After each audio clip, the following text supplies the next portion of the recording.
નમસ્કાર, આપ જોઈ રહ્યા છો એબી ગુજરાતી ન્યૂઝ. હવે જોઈએ અગત્યના સમાચાર.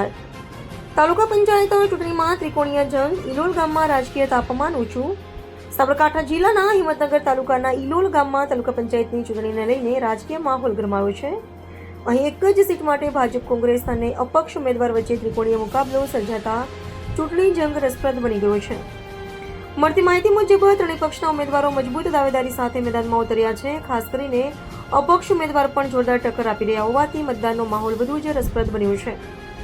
ગામમાં પ્રચાર જોરશોરથી ચાલી રહ્યો છે. ઉમેદવારો ઘર ઘર સંપર્ક અભિયાન કરી રહ્યા છે અને સાથે સોશિયલ મીડિયાનો પણ વ્યાપક ઉપયોગ કરીને મતદારો સુધી પહોંચવાનો પ્રયાસ કરી રહ્યા છે. પોસ્ટરો, વિડીયો અને ડિજિટલ કેમ્પેન દ્વારા મતદારોને આકર્ષવાના પ્રયત્નો તેજ બન્યા છે.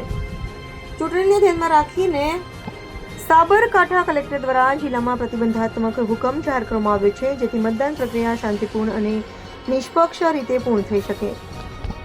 સ્થાનિકોમાં ચૂંટણીના લઈને ભારે ઉત્સાહ જોવા મળી રહ્યો છે. ત્રિકોણીય જંગને કારણે પરિણામ શું આવશે તે અંગે ચર્ચાઓએ જોર પકડ્યું છે. હવે જોવાનું રહ્યું કે ઇલોલ ગામના મતદારો કોના તરફ ઝુકાવ બતાવે છે અને કોના સીટ પર વિજય મેળવશે. રિપોર્ટર આબિદ અલી ભુરા, સાબરકાંઠા. નમસ્કાર, આપ જોઈ રહ્યા છો એબી ન્યૂઝ ગુજરાતી. આવો જ ગ્રાઉન્ડ રિપોર્ટ અને તાજા સમાચાર જોવા માટે અમારા ચેનલને હમણાં જ સબસ્ક્રાઇબ કરો. વિડિયો પસંદ આવ્યો હોય તો લાઈક અને શેર જરૂર કરજો. આપની આસપાસ બનતી કોઈ પણ ઘટના કે સમાચાર અમારા સુધી પહોંચાડવા માટે અમારો સંપર્ક કરો. વોટ્સએપ નંબર પર સંપર્ક કરો. દરેક ગામ